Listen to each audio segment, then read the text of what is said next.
Fala galera, tudo bem com vocês? Estamos em mais um episódio do Ciência e Performance. Eu duvido, Odilon, saber qual é o número do episódio. Duvido, vai ficar duvidando. Se o Pedro tivesse aqui, é sempre ele que lembra. É verdade, ele sabe a numeração. Esse cara... Ainda bem que ele não veio, que ele é chato pra caramba. Ele é o mais feio, inclusive.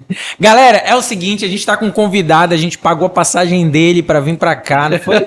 Cara, direto de São Paulo. Hotel direto de São, você não tem noção, é um ano tentando agenda, agendar a visita, a participação desse grande profissional que vai falar. Hotel de luxo, inclusive. Hotel de luxo, 5 estrelas. É verdade. Porque ele merece, é um dos melhores, talvez o melhor treinador da área de cirurgia bariátrica de Belém do Pará.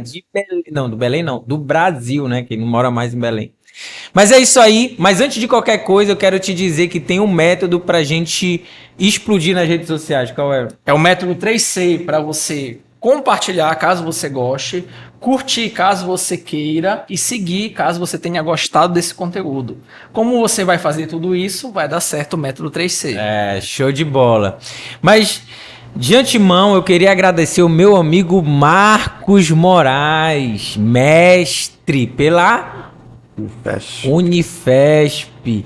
E é um cara assim que tem mudado a realidade no contexto de mercado, principalmente quando a gente fala de cirurgia bariátrica. Marcos, obrigado pela tua presença aqui, foi muito difícil. Ele chegou 3 horas atrasado. Mas que bom que tu tá aqui, meu amigo. Além de ser um grande profissional, é um amigo da família, padrinho de casamento, imagina. E mesmo assim é difícil, eu não tenho moral com ele, mano. Ele, pra responder uma mensagem minha, 5 dias. São 5 dias. Dele sem moral. Mas é isso aí, ele é gente boa, um profissional incrível.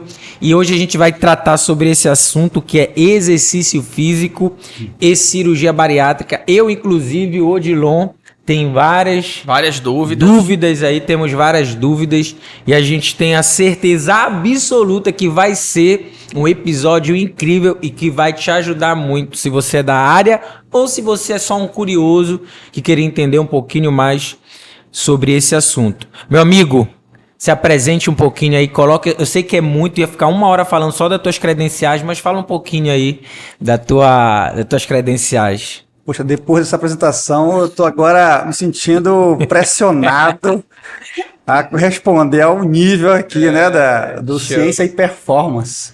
Legal, legal. Poxa, gente, obrigado aí pelo convite. Né, a gente sempre está tentando conciliar as agendas e assim que eu cheguei em Belém foi muito legal que o Moisés já mandou mensagem, eu quero te ver, vamos ver aqui, a gente consegue fazer um podcast, essa gravação. Pra cima. E aí estamos aqui. Basicamente, em termos de credencial, Moisés, assim, a gente constrói nossa carreira em cima da ciência, né? O Odilon também é um pesquisador, né, Odilon? E a gente sabe quanto que é difícil a gente estar construindo um pouco essa vida acadêmica no Brasil. Mas assim, eu sou formado em Educação Física pela UEPA, aqui em Belém do Pará. E aí, assim que formei, fui para São Paulo e fiz o ciclo do Caipira, né? Quando a gente chega lá e tenta fazer um pouco de capacitação, qualificação. Fiz especialização, fiz mestrado, estou agora iniciando doutorado. Sempre na área na parte clínica, né? Da área médica e tal. E aí eu entrei sempre na parte do diabetes, que é o meu carro-chefe, a minha mãe da formação. E isso me levou a trabalhar com obesidade, estudar um pouco mais obesidade, e aí eu acabei caindo na cirurgia bariátrica, o que eu faço isso há mais ou menos uns 12 anos, que é essa atuação na educação física. É isso. Show. Meu amigo, é um tema de extrema importância. Depois eu quero que tu fale alguns dados sobre isso. Para alguns profissionais isso ainda é muito desconhecido, para outros não dão tão importância. Mas eu sei que eu conheço um pouquinho da tua história, eu sei que tu batalhou muito e ainda batalha, mas foi muito desafiador para ti entrar numa área que é basicamente vista como... Uma área médica, né? Uma área médica, né? E talvez o exercício fosse só mais alguma coisa ali, que pudesse... faz o exercício também, se der, né? E a gente sabe que sem o exercício, a intervenção ela não tem o mesmo efeito. Mas eu queria que primeiro tu falasse dessa relação. Como é essa relação da cirurgia bariátrica? O que tem acontecido no Brasil? Tem crescido? Como é que está o mercado? Explica um pouquinho o que é cirurgia bariátrica, quais são os tipos de cirurgia bariátrica. Fala um pouquinho para a gente. O contexto, né? Isso. Ó, o Brasil, ele hoje é o segundo país que mais opera de Caraca. bariátrica no mundo. A gente só perde para os Estados Unidos. Estados Unidos. Então é uma absurdo de cirurgia. A gente faz muita cirurgia aqui no Brasil pelo convênio. Em segundo plano vem os particulares, depois o Sistema Único de Saúde. Basicamente, no Brasil, agora em períodos de pós-pandemia, estamos voltando, né, a operar um pouco mais, porque com a pandemia teve aquele fechamento de cirurgia eletiva, etc, etc. Mesmo a gente sabendo que a obesidade é um fator de risco pro Covid, né, aí não operou, enfim. Sim. Então, aproximadamente em torno de 70 mil cirurgias ano são feitas no Brasil. Nossa. E a gente tem basicamente dois tipos de técnicas cirúrgicas. E como o Moisés é um cara muito desorganizado, ele não me avisou isso com antecedência, eu não sabia que a gente poderia fazer tal coisa. Eu tinha moldes aqui para trazer para mostrar para os. Eu achava que era só podcast, não seria videocast. Então a culpa é do Moisés, cobrem dele, tá? Moisés. Tem alguns modelos que a gente mostra para o paciente, a parte educativa, né? De como é que você faz o estômago, como é que tira, onde é que corta. É bem legal. Mas vocês podem procurar na internet, enfim, as imagens, né? Então, tem dois tipos básicos de cirurgia. Uma cirurgia que é eminentemente restritiva, chamada sleeve, uma gastrectomia vertical, que é onde você corta literalmente o estômago e tira para fora do organismo uma parte do estômago. E aí você tem uma diminuição, uma redução do estômago, ponto.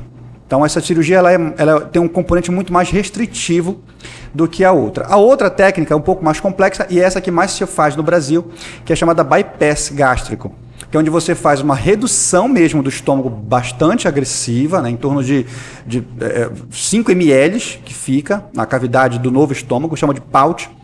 E aí você liga esse novo estômago lá embaixo, você passa pelo intestino, na alça do duodeno, você chega e liga lá no jejum para fazer esse bypass, esse atalho, né? Você cria um atalho para a comida. Então, essa outra cirurgia, ela tem um componente restritivo, porque você diminui o estômago, a absorção do alimento no estômago, e um componente desabsortivo, porque você desvia parte do alimento para o intestino.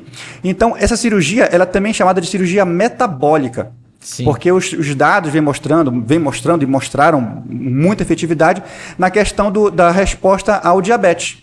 Então, como você diminui o trato do intestino por onde passa o alimento, você tem melhor resposta na glicemia, então, o controle do diabetes fica melhorado, mesmo sem o paciente perder tanto peso no início. Perfeito. Então, isso é uma coisa bem interessante. Então, hoje, basicamente, a cirurgia bariátrica se divide nessas duas categorias, o sleeve e o bypass.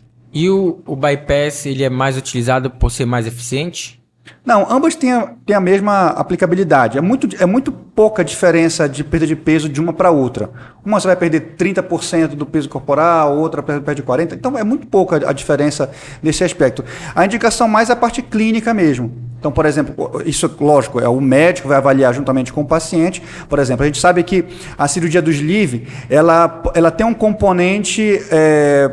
que você pode, se você já tem uma característica ou um quadro clínico de gastrite, sim, ou uma esofagite, né, a cirurgia do sleeve, ela pode piorar esse quadro, porque, por exemplo, se você tem um estômago de 3 litros, tem 1,5 litro de estômago, e você vai reduzir isso aí para 50 ml, como no sleeve, você está diminuindo a área. Então, a gente sabe na física, quando você diminui a área, você aumenta a pressão. Sim. Então, a pressão naquele novo estômago, ela aumenta. Então, se você já tem problema na válvula, né, que é uma esofagite, você pode aumentar esse refluxo. Então, a cirurgia do sleeve, ela é refluxogênica. Então, se você já sofre com isso, essa é uma contraindicação, por exemplo. Sim, sim. Então, tem algumas restrições nesse aspecto. Se você tem, por exemplo, o outro lado, se você tem algum problema de desabsorção, tem histórico de anemia, se você tem alguma complicação na parte absortiva, você indica o sleeve ao invés de indicar o bypass, porque o bypass você vai tirar a deficiência de vitaminas e de absorção de alguns nutrientes, ela é um pouquinho maior no bypass por conta dessa remoção desse trato do duodeno. Então, tudo vai variar de caso a caso. É uma análise clínica. Análise clínica, Eu tenho uma outra dúvida, Marcos, com relação aos critérios. devem existir critérios muito bem definidos para indicar, olha, para aquele paciente pode ser feita a cirurgia bariátrica, para esse não. Que eu conheço pessoas que estão com IMC com sobrepeso, sobrepesado. Aí o cara quer aumentar o IMC dele para poder depois fazer a bariátrica. Quais são os critérios definidos assim pela Sociedade Brasileira de Obesidade, por exemplo? A SBCBM, né, que é a Sociedade Brasileira de Cirurgia Bariátrica Metabólica, ela preconiza que existam alguns critérios relacionados, primeiramente, ao IMC. Então, hoje, com o IMC acima de 35, associado com algumas comorbidades, então, apneia do sono, diabetes descontrolado, hipertensão, caso de lipidemia, enfim, tem uma infinidade, tem uma listagem na sociedade que você já recebe essa indicação para fazer a cirurgia. E IMCs acima de 40, mesmo sem comorbidade, você pode fazer a indicação. Agora, esse caso de longe, ele é para um cirurgião sério, para uma equipe séria, a gente sinceramente desencoraja. Sim. Porque se você está pensando, se você como paciente está pensando, eu vou ganhar peso para poder fazer uma cirurgia para emagrecer, a lógica do tratamento já está errada, né? Sim. É louco. Então, fica complicado de você terceirizar. Mas é muito acontecer? Eu vejo hoje muito raro, viu? Eu vejo hoje cada vez mais os cirurgiões, mesmo os mais jovens, eles vêm com essa educação em saúde bem interessante, bem boa, de fazer essa indicação, inclusive, para perda de peso pré-cirurgia. Sim. E aqui já colocando um pouco na nossa área, né? O papel, um dos papéis do educador físico, do preparador físico, nessa fase do que antecede a cirurgia bariátrica, eu sempre coloco muito isso para o paciente, né? É de você perder o peso, principalmente na gordura visceral, que é onde vai ser realizada a cirurgia. Seja uma laparoscopia ou laparotomia, que é a cirurgia por vídeo ou cirurgia aberta. Quando você perde peso, e principalmente você perde peso na região visceral, né, que é a gordura que fica entre as vísceras, que é onde vai ser feita a cirurgia, você melhora a visibilidade do cirurgião na hora de operar. Sim. Então, quanto menos gordura tiver empatando a visão do cirurgião, quanto menos gordura tiver naquele fígado, porque, vê pessoal, na anatomia, o meu fígado está em cima do meu, se você olhar de frente, o meu fígado está em cima do meu estômago. Para eu operar o meu estômago, eu tenho que levantar meu fígado. Então eu levanto com uma espátula, seguro durante aquela 1 hora, 1 hora e meia, o meu fígado para fazer a cirurgia. Se esse fígado está muito grande, está muito esteatótico, está muito pesado, isso vai dificultar. Né?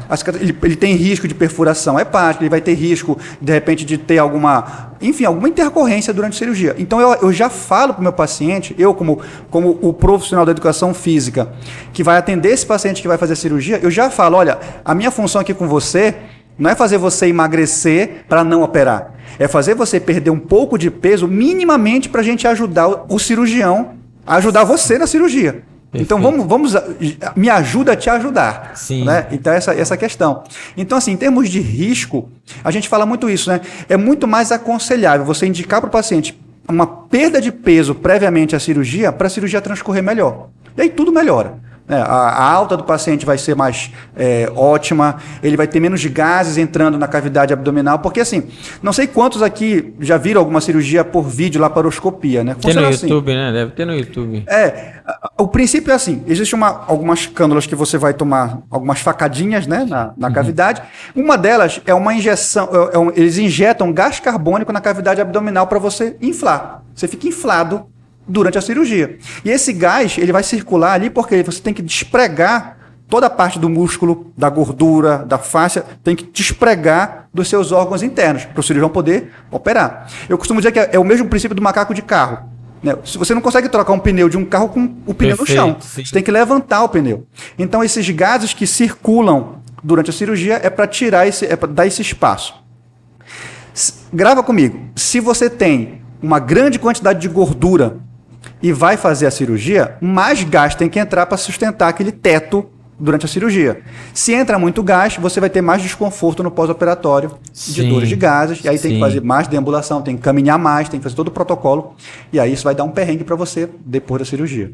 Cara, como isso é fenomenal, porque a maioria acha que é só, eu tenho que perder um pouquinho de peso aqui para que eu consiga fazer. Né? Não entende todas essas relações fundamentais na cirurgia, e existe também uma relação recuperação, né? Pós-cirurgia. Principalmente no pós. Pós- Existe Pós-cirúrgico. uma relação nesse sentido. Mas me diz uma coisa, Marcos, antes de a gente entrar mais a fundo na parte profissional, ou físico, fisiológico, como está essa relação do profissional olhando o mercado? Ele consegue enxergar algo positivo ou ainda existe uma negligência muito grande nesse sentido? Cara, olha, assim, Moisés, Com o nicho da bariátrica, né? tá Falando de muito... exercício, né? Exercício Profissional de pós-bariátrico. educação física. Um profissional de educação física olhando o mercado da cirurgia bariátrica. Então, exercício, tá falando. Beleza. Exercício, perfeito. Em relação ao que a gente vê nos nossos colegas profissionais Isso, nível de Brasil, eu vejo que existe ainda uma cegueira de mercado. Nossa, assim, no geral. Sim. Quando eu entrei na cirurgia bariátrica, nós éramos 2 profissionais no Brasil, Cadastrados. No Brasil. associados à Associados, SBCBM, né, a Sociedade de Cirurgia Bariátrica. E ao longo desses 12 anos atuando junto do núcleo de saúde física na sociedade, a gente fazia cursos, a gente faz simpósios, está presente nos congressos, publica. A gente conseguiu subir esse número para 22. Você fala assim, nossa, que legal, mas é bem baixinho, pouquíssimo. né? Se você pegar nível de Brasil, é absurdamente baixo. Então, o que eu vejo muito é, de novo, essa cegueira do mercado na área do esporte, do exercício físico, do educador físico em si, de não atentar que esses pacientes, essas pessoas que têm obesidade, que fizeram a cirurgia bariátrica, vão sair desorientadas, primeiramente porque não sabem o que fazer, Sim. e vão sair mal orientadas, não por negligência, não por, Sim. mas assim, é porque o profissional não tem aquela expertise para tratar. Perfeito. E o médico, os demais profissionais da área da saúde também não têm. Então, é aquilo que a gente. Quando eu cheguei, a indicação, quando eu cheguei, quando era só mato na cirurgia, a indicação dos cirurgiões era assim: faça a caminhada de 1 hora. Era só aeróbio, né? Aí o paciente fazia: olha, doutor, estou aqui há 3 meses fazendo caminhada de 1 hora. Caraca. Legal, agora faça 2. Era isso. Sério, mano? Dados reais. Era a recomendação, né? O guideline. Porque é o que tem, né? E não tinha Então, pesquisa e tal. Assim, mas ninguém lê, né? Sim, sim. Assim, tinha, mas vou até melhorar. Tem pesquisa, sempre teve pesquisa, mas existe a cegueira da nossa área em entrar neste ramo que a gente está carecendo de profissionais da educação física Sim. para essa área. Inclusive, tu tens, né, uma mentoria, né, Marcos? A gente tem uma certificação internacional. Fala um pouquinho sobre essa certificação. A certificação internacional em preparação física bariátrica, ela é uma certificação que nasceu aqui no Brasil e hoje a gente tem a outorga do Chile, que é o segundo país na América do Sul que tem mais atuação na cirurgia bariátrica. E a gente faz essa certificação em um curso online, com aulas gravadas, e a imersão, que é em São Paulo. Então, na imersão, a gente faz toda uma vivência imersiva mesmo na cirurgia bariátrica. A gente acompanha a cirurgia, tem a aula ambulatorial, tem workshop de treinamento funcional, workshop de treinamento de diástase. A gente atende o paciente, então a gente vê a dor do paciente. Inclusive, são nesses cursos que eu coloco o contato do profissional de educação física com o relato dos pacientes. E uma das coisas que eles mais reclamam é essa, do tipo, olha, não tem profissional não tem um instrutor meu na academia para me orientar. Perfeito. Então, o profissional da academia, né, o preparador físico da academia, eu costumo sempre dizer isso, ele trabalha num local onde o cliente dele não vai. Sim. Então, esse curso ele visa para isso. Primeiramente, trabalhar a parte técnica, certificar um preparador físico, mas também trabalhar a parte do acolhimento, ensinar uma linguagem diferente. Porque a gente sabe, né, gente? A nossa formação é muito no chicote, né? O personal trainer, né, na performance, é o no pain, no gain. Vai lá, você pode dar mais, limite submáximo, e tal, periodiza. Só que não necessariamente para esse perfil, esse público, isso vai funcionar. Essa linguagem emotiva tem que ser mudada, né? Então tem que ter uma certa inteligência emocional para a gente poder adequar, né? Isso aí. Eu sei que o Odilon tá doido para falar, mas eu não vou deixar de falar. Pode falar. O cara tá monopolizando. Mas é assim, microfone, quem entrevista é que fala mais. Mas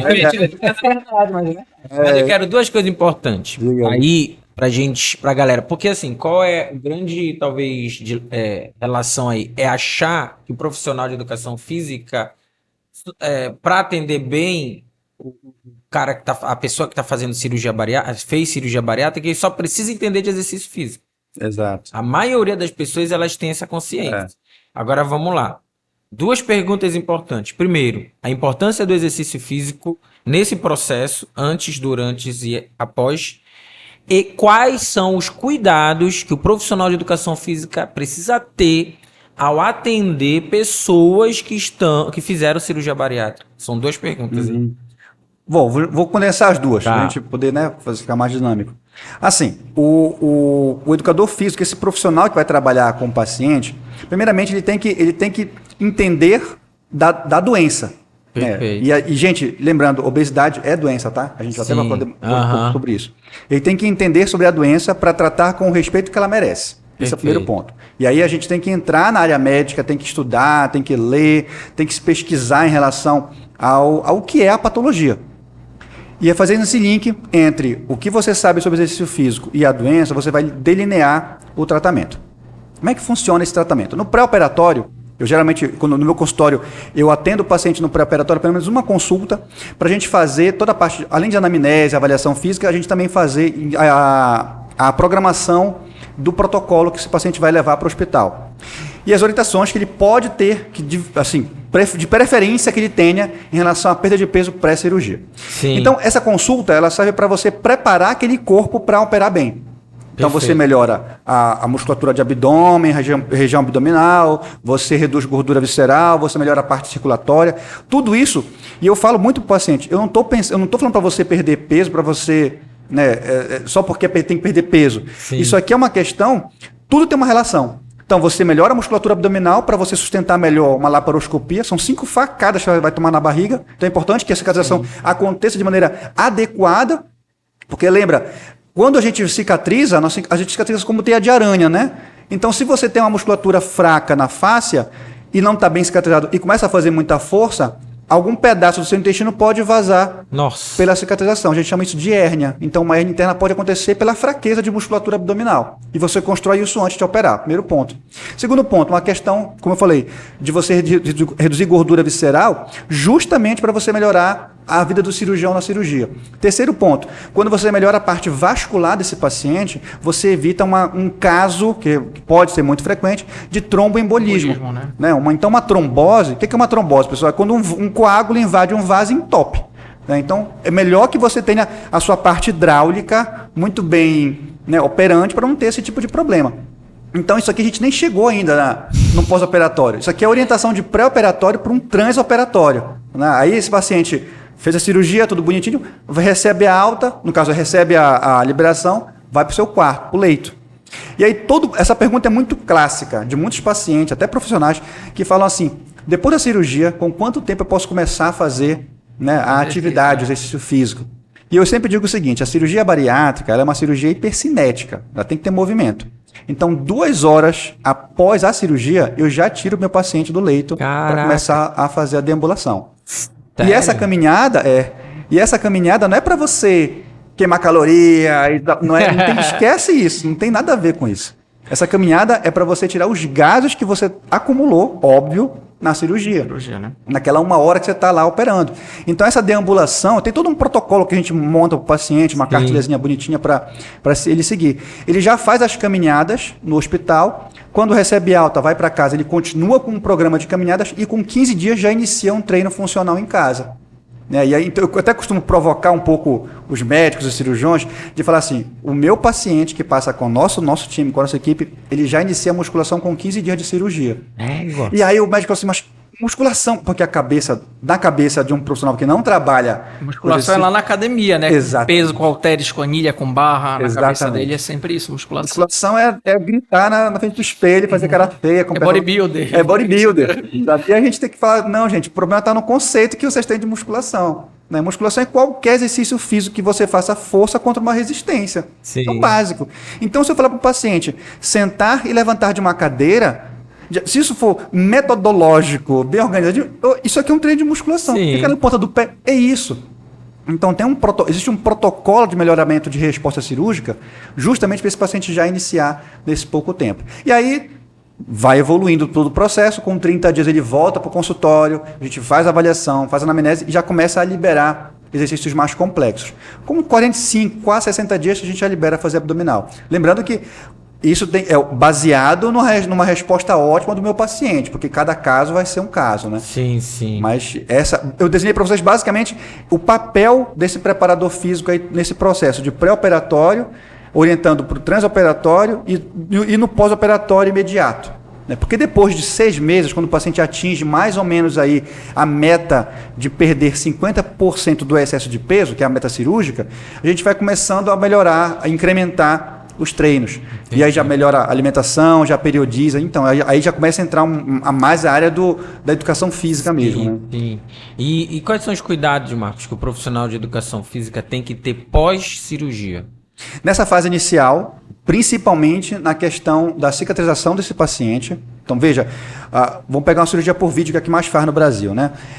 Os furinhos, né, os buraquinhos da cirurgia vão fechar com 9, 10 dias. Mas a parte mais interna vai demorar aí 6 meses, 8 meses. Então, a cicatrização demora para acontecer.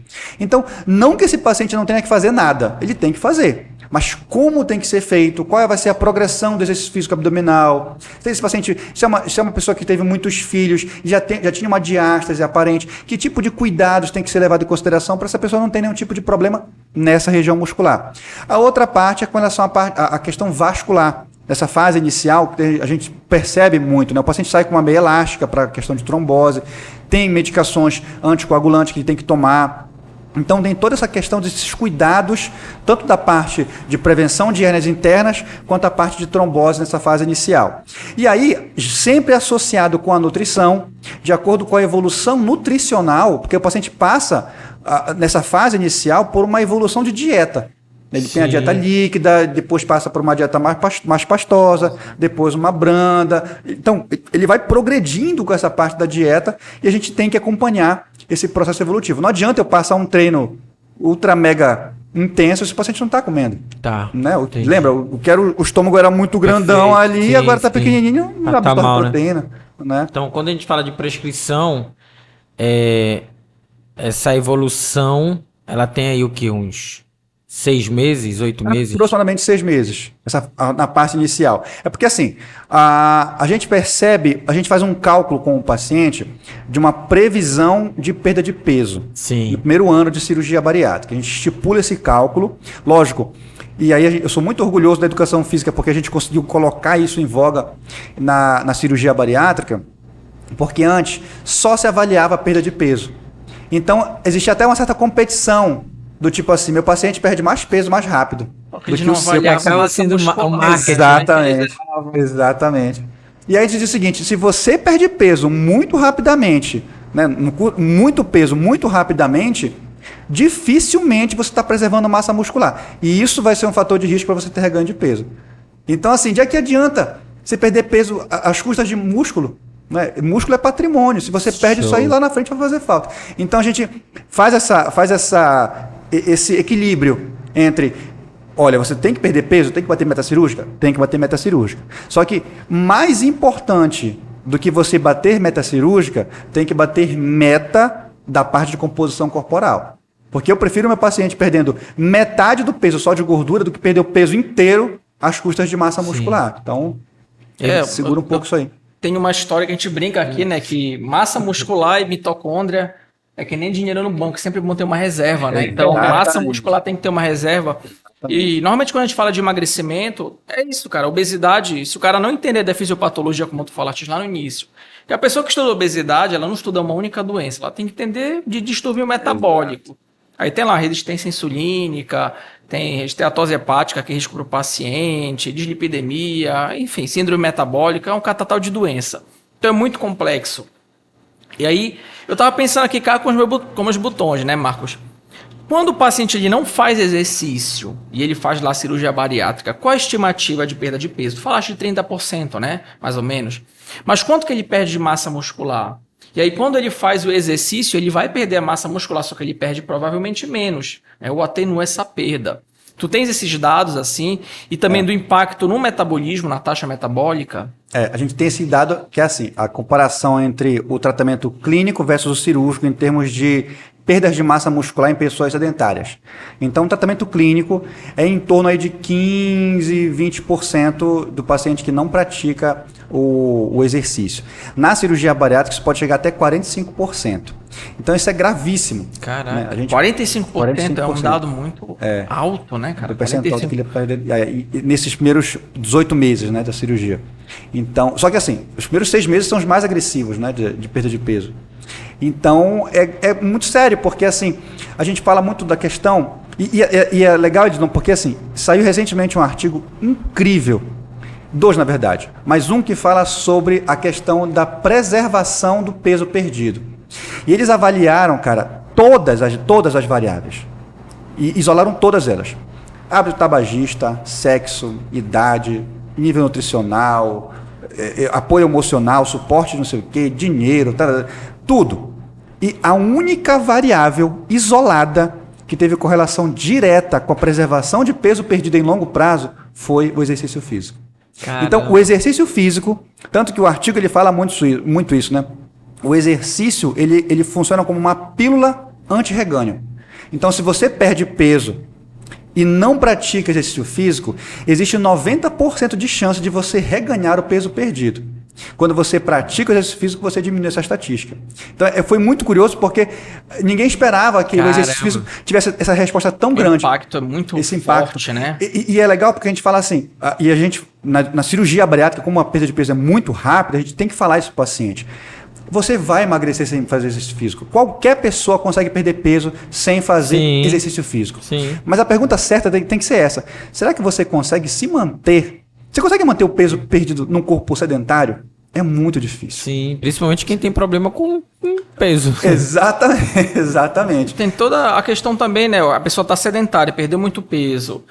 O metabolismo vai baixar, não tem jeito. A taxa metabólica basal vai cair drasticamente. E a gente tem uma calorimetria lá na clínica, e na minha cabeça, né, quando eu não estudava metabolismo, o paciente com obesidade ele teria um metabolismo lento. Não, ele tem um metabolismo alto, normalmente o paciente com obesidade. Só que quando ele emagrece... Acima de 2.000, né? Normalmente, sim. Nós já atendemos... Tem muita massa, né? Ele vai ter um metabolismo mais alto. E atletas batem 12.500, atletas de fisiculturismo, mas são as exceções, né? E dentro desse processo de emagrecimento, quando a pessoa começa a emagrecer e ela não faz exercício, a taxa metabólica vai baixar muito mesmo. E se ela não faz uma atividade que não estimule a síntese de proteínas, também vai baixar. Então não é só fazer o exercício, mas fazer a atividade que estimule ou preserve ali a massa muscular. Exatamente. Isso é importante. A massa muscular é um tecido metabolicamente muito ativo, que não participa só de metabolismo, literalmente falando. Ela participa de outras funções. Exato. Eu acho que até a questão funcional do paciente, né, quando ele não pratica o exercício, ele tem um declínio funcional muito grande. Vocês têm esses dados também? Tem. A gente fala que existe um processo de sarcopenia induzida pelo emagrecimento rápido. Que a obesidade sarcopênica existe, né, também. Porque é interessante, porque assim, no exame de bioimpedância, para quem não sabe, exame de bioimpedância é quando você faz uma pesagem numa balança elétrica, passa uma corrente elétrica pelo seu corpo, e aí de acordo com a resistência dos tecidos, né, você vai ver se você tem mais gordura, mais músculo, água, etc. E é curioso que assim, o índice de músculo numa pessoa que está um grande obeso, ela é alta. Então você fala assim, uma pessoa com obesidade tem uma musculatura alta. Mas será que esse músculo ele é funcional? E a gente vai identificando que, em grande parte, com IMCs acima de 35, a gente vê que não é. Existe um processo de esteatose muscular. Então, existe uma infiltração de gordura no músculo que vai fazer uma disfunção nesse músculo. Então, assim, ele tem massa muscular, mas ela não é funcional. A qualidade de uma pessoa que tem obesidade, a qualidade do músculo de uma pessoa que tem obesidade, ela é muito deficitária. Então, esse músculo ele já é desidratado, já é um músculo desnutrido, já é um músculo fraco.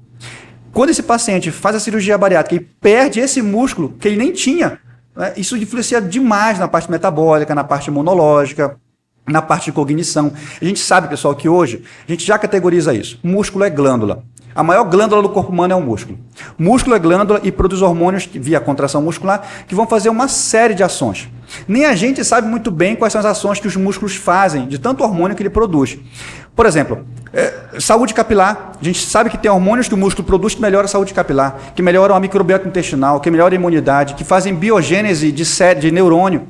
Então, assim, tem uma infinidade de coisas que a gente vê que tem uma relação de eixo, músculo, cérebro, músculo, intestino, músculo, colágeno, músculo, osso, que isso é estimulado, como você falou aí, de dinheiro no bolso e Mitocôndria, né? Mitocôndria e músculo. É isso. Tem que ter esse patrimônio. Se a gente perde isso, primeiro, a nossa quantidade de vida é reduzida e a nossa qualidade de vida fica deficitária. Sim. Perder massa muscular é a pior coisa que pode acontecer para quem visa em atingir um peso mais baixo. E Marcos, tu tens dados sobre esse reganho de peso? Uma relação, pessoas que fazem... No Brasil? Em torno de 15%, 20%. A gente fala de reganho total, né? Porque é importante a gente categorizar... Boa pergunta, Moisés. É importante a gente categorizar o que significa o reganho. É que tem várias nuances, né? Reganho, recidiva, recorrência de peso, a gente tem essas questões aí. O reganho ele é aceitável até enquanto você não ultrapassa 20% do seu menor peso. Então a gente faz um cálculo, esse cálculo pré-cirurgia, você calcula o excesso de peso desse paciente, baseado no IMC e tudo, você calcula o percentual do excesso de peso que esse paciente vai perder, você periodiza a perda de peso, nesse cálculo, ao longo do primeiro ano, e você vê se ele está nos quadrantes certinho, nos tercis e quartis certinho ao longo do ano. Esse paciente atingindo essa meta, atingir a meta de perda de peso ao longo dos 18 meses iniciais aí e tal, meu peso estabilizou, bonitinho. Então, 1 ano e meio, ele bateu tudo certinho. Desse 1 ano e meio até os 2 anos, então do 18º mês até o 24º mês, é totalmente aceitável que esse paciente reganhe um pouco de peso, porque o hipotálamo reage, né, gente? O emagrecimento é uma agressão. Então, isso é aceitável que ele ganhe um pouquinho de peso, mas desde que fique naquela margem de erro ali aceitável. Ultrapassando isso, aí já começa a ficar preocupante. A gente já considera um reganho preocupante. E aí, quanto mais ele reganha peso, a gente vai dizer que ele teve um fracasso terapêutico. Então, em torno de 15% a 20% a gente vê de pessoas que tiveram esse fracasso aí terapêutico em longo prazo. Sim, tem um dado, te cortei, desculpa, é que eu lembrei de uma história. Histórias do Odilon. Não, mas é história de pescador ou é de verdade? Não, sempre é história real, mas vai ter um livro que todo episódio ele conta uma história. Sério, eu conheço pessoas, Marcos, que fizeram já 3 vezes cirurgia bariátrica. Olha só. 3 vezes, sério. 3 vezes. Foi para a 3ª cirurgia. E acho que qual a grande lição? Se você não mudar o estilo de vida, sobre o teu problema. As pessoas acham, vou fazer a bariátrica, beleza, você vai emagrecer, mas e depois? Tem a questão do reganho, se você não cuidar, não mudar os hábitos, a questão nutricional, a questão do exercício. E a pessoa já foi pro limite, que foi a 3ª cirurgia. Agora deixa eu te perguntar uma coisa, Marcos. A cirurgia, ela diminui o tamanho do estômago, ok?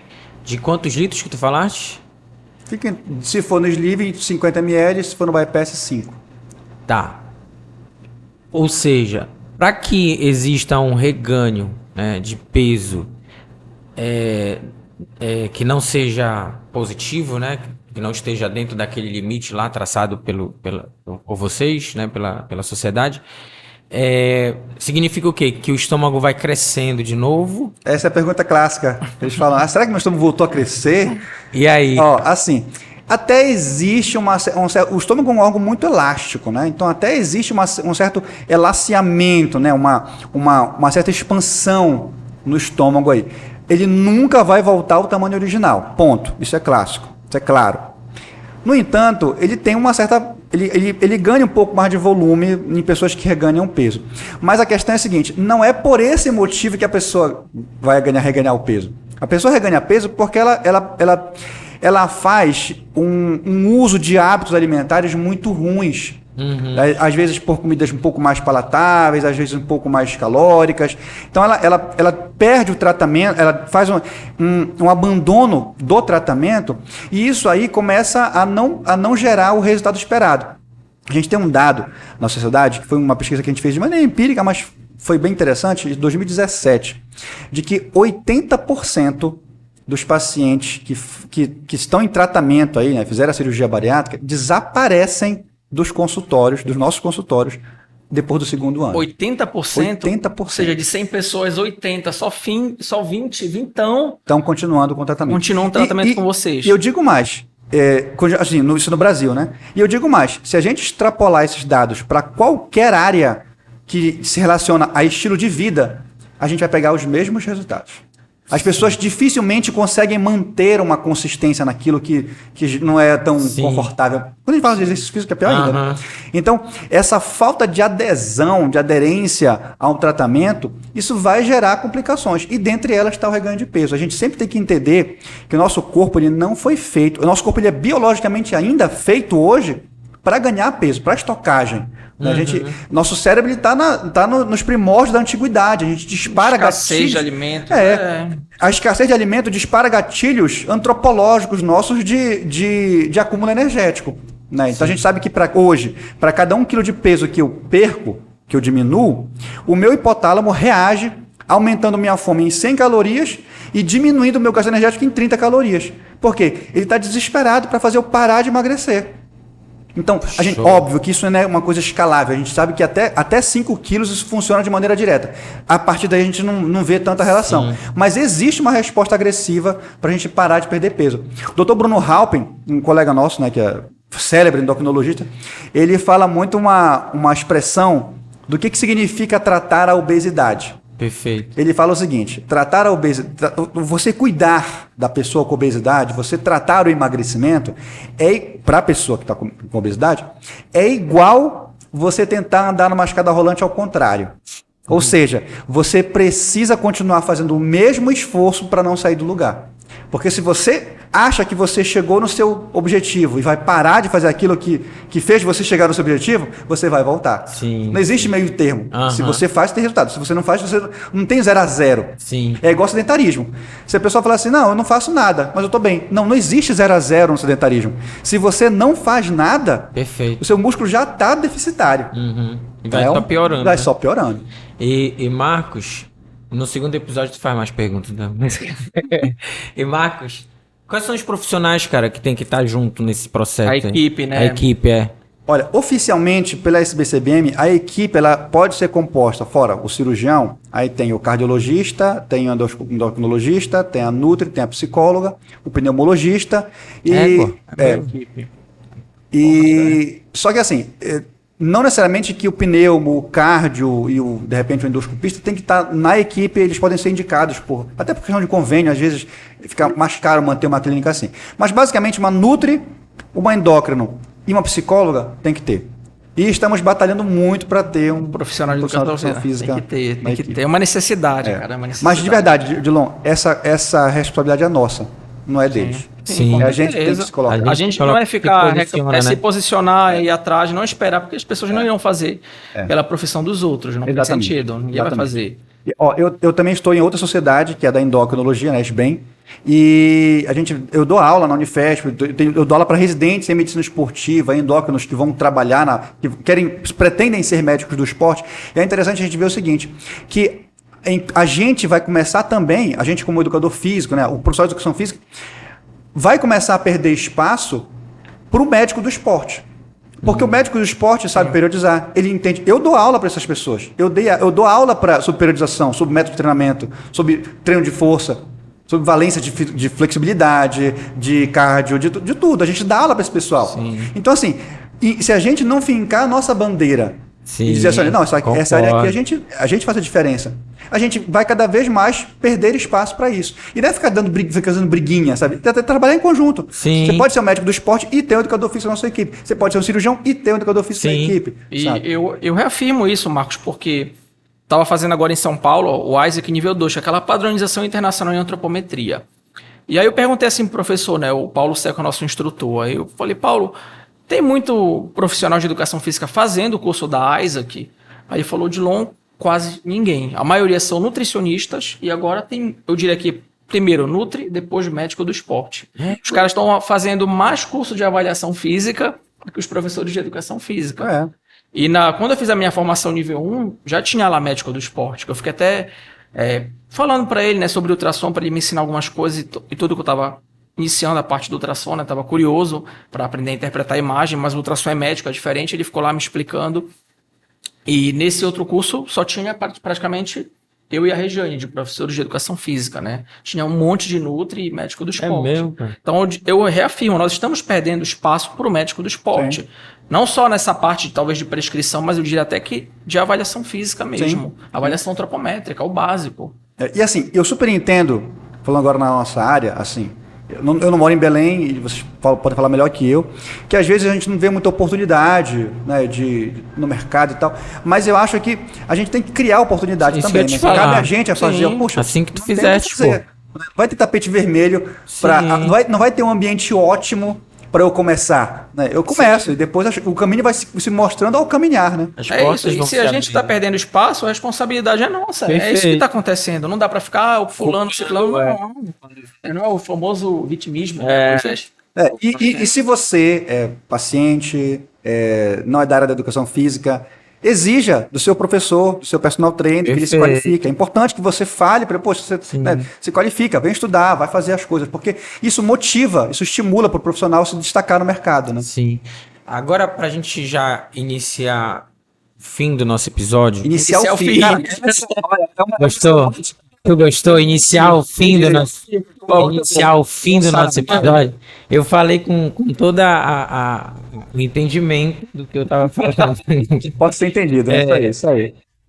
Iniciar o fim do nosso episódio. A gente tem uma situação aqui. Em quadro, é o quadro. Quadro, né? E lá vem. Quadro. É a aplicação prática. O Odilon fala em inglês. Practical application. Practical application. Só que a gente vai fazer diferente dessa vez. A gente vai fazer na visão dos dois lados. Primeiro, da pessoa que quer fazer a cirurgia bariátrica. E segundo, o profissional que quer trabalhar com cirurgia bariátrica. Então vamos lá.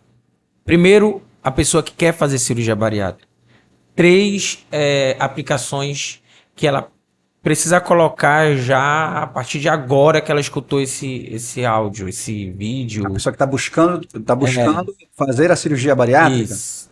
Olha, primeiramente escolher uma boa equipe, isso é um ponto, e confiar na equipe que você está, isso é muito importante. De preferência, se você, de novo, eu estou falando de maneira geral, tá? Porque cada região é uma região, mas de preferência, se essa equipe for uma equipe transdisciplinar, é melhor ainda. Porque às vezes a equipe ela é multidisciplinar, é uma equipe, mas não está no mesmo lugar. Então às vezes dificulta um pouco o tratamento. Mas isso varia de caso a caso. Então, primeiro é ter uma boa equipe. O segundo ponto, eu vou falar de maneira bem geral aqui, né? O segundo ponto, eu creio que seja seguir as prescrições dos profissionais que vão falar para você as coisas. Então, segue a dieta, não vai fazer... Seguir as orientações, né? O cara não segue as orientações. Não fica naquele pensamento de vou fazer a semana da despedida, sabe? Não vai com esse pensamento de já que eu vou perder peso, eu vou malhar só depois da cirurgia. Porque já é uma tortura, eu vou postergar. Porque senão esse pensamento é muito de... Como é aquele corredor da morte, né? Eu quero fazer a minha última refeição, eu quero fazer meu último porre, Cara, não vai com isso, sabe? Segue direitinho, te prepara para uma cirurgia Quero legal. fazer minha despedida de solteiro. Você não entendeu nada, né? É sério que você quer emagrecer? Você quer ser emagrecido? Então, como é que funciona essa questão? Né? E o terceiro ponto, não abandone. Depois de operado, não abandone a sua equipe. Eu vejo que esse é o ponto principal, porque isso perpassa de você ter a disciplina e o senso de responsabilidade. Trazer para você esse senso de autorresponsabilidade para fazer o que tem que ser cumprido. Então, eu vejo que basicamente esses 3. Show. Agora eu queria que tu trouxesse a aplicação prática para os profissionais que querem trabalhar com cirurgia bariátrica. Na educação física? Na educação física, isso. Para onde é que eu falo aqui, ó? Pra cá. Você tem que estudar, cara. Estuda. Fisiopatologia tem que estudar exercício, avaliação. Inglês, vai estudar, vai entender o idioma, vai ler sobre as coisas. Esse é o primeiro ponto. Faz o teu desse processo. O segundo ponto é esteja perto de pessoas que também pensam como você, que querem crescer como você. Ande com pessoas que buscam esse crescimento. Se possível for, se você está num ambiente que não está sendo favorável para você se desenvolver, saia.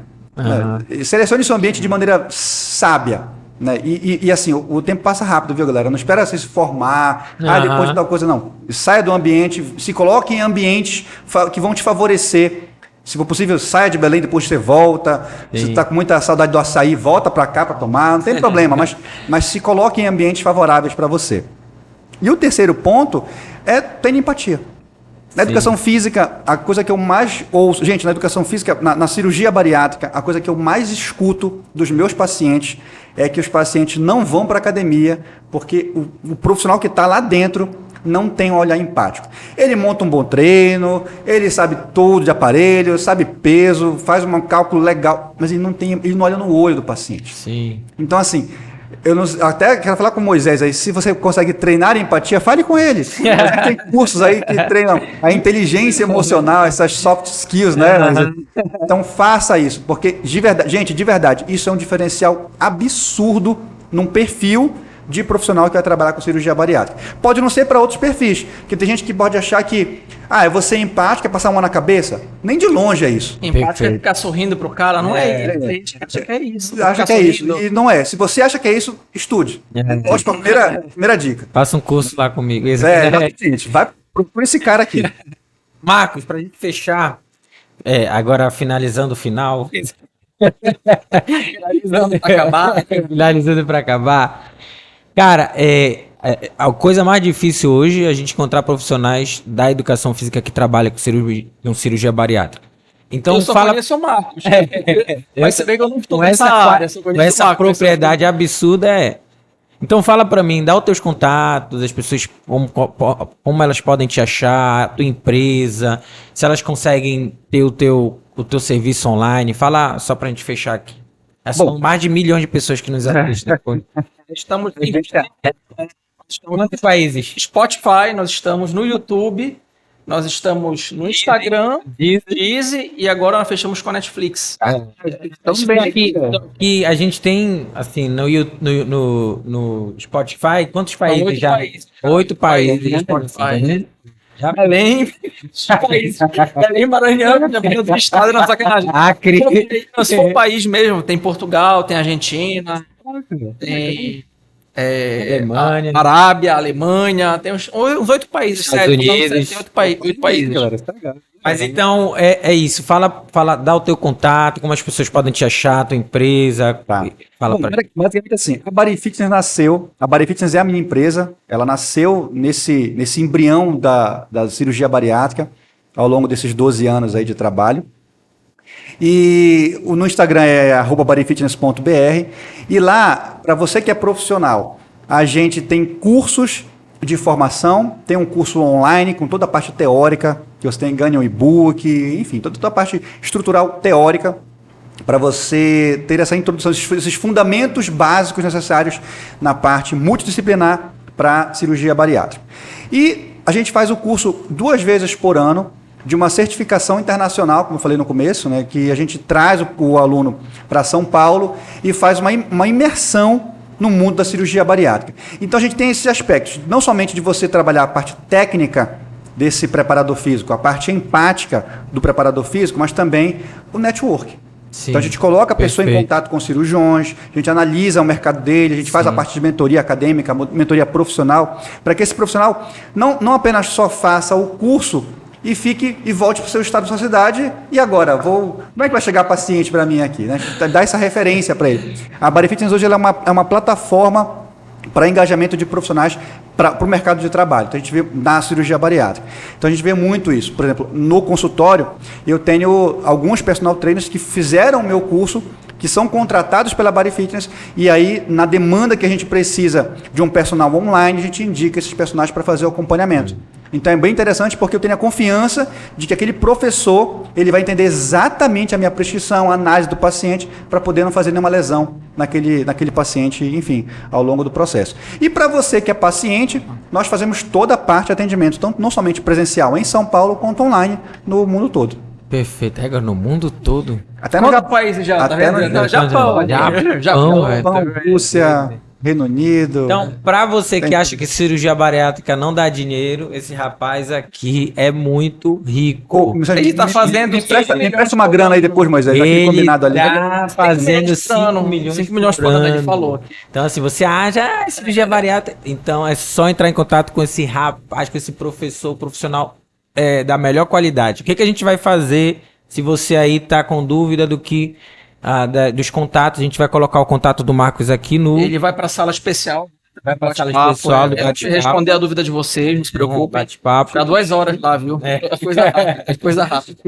É, coisa pesada aqui. Então vai ter todas as informações aqui do Marcos, Instagram, YouTube, Body Fitness e tudo, para que você possa entrar em contato com ele e, de alguma forma, começar um relacionamento, seja profissional, seja amoroso. Tá empurrando. Ele é meu afilhado, hein? Imagina se não fosse amigo, afilhado. Olha isso, gente. Cara, cadê a tua esposa, hein, velho? Olha, profissional. que esse cara aí. Eu sócio ele aqui. Olha. Profissional e seja profissional, no caso, de professor para professor, né? Ou Competitivo, amoroso. Ou se Vocês você quiserem. quer, de alguma forma, ter os serviços do treinamento físico com o Marcos Moraes. Meu amigo, foi sensacional. Esse foi o primeiro episódio. A gente vai gravar o segundo episódio com ele. Daqui a pouco a gente vai trocar o Odilon meio pra cá. Mas, meu amigo, sensacional. É incrível, velho, quando a gente traz pessoas aqui que têm a propriedade do assunto. Cara, é incrível como tu entende do que tu tá falando. A gente percebe isso ao decorrer do nosso conteúdo, das informações. E a paixão, né, que tu tens ao final. Sensacional, velho. Sensacional. Não tem como. É isso aí. Porque eu conheço o Marcos desde a época que ele iniciou esse processo. Eu lembro de todo o processo de Verdade. sofrimento e de angústia. E o cara não parou. E o que fez ele não parar foi o amor por Exatamente, aquilo, entendeu? Vai ser isso que vai sustentar qualquer profissional que quer desbravar, e quer criar, que quer colocar algo novo no mercado, ele vai passar por isso. E se ele não amar aquilo que ele faz, ele vai desistir com certeza. Com certeza. Não é o dinheiro, porque no início não dá dinheiro, mano. Agora é ok. Agora ele tá 5 milhões. 5 milhões por ano, mas antes, coitado, eu tinha que dar cesta básica. Brincadeiras à parte, galera, a gente fica por aqui, né, Odilon? Com certeza. Até o próximo episódio, galera. Não esquece de seguir, compartilhar e comentar. Galera, tchau, tchau, até mais. Abraço.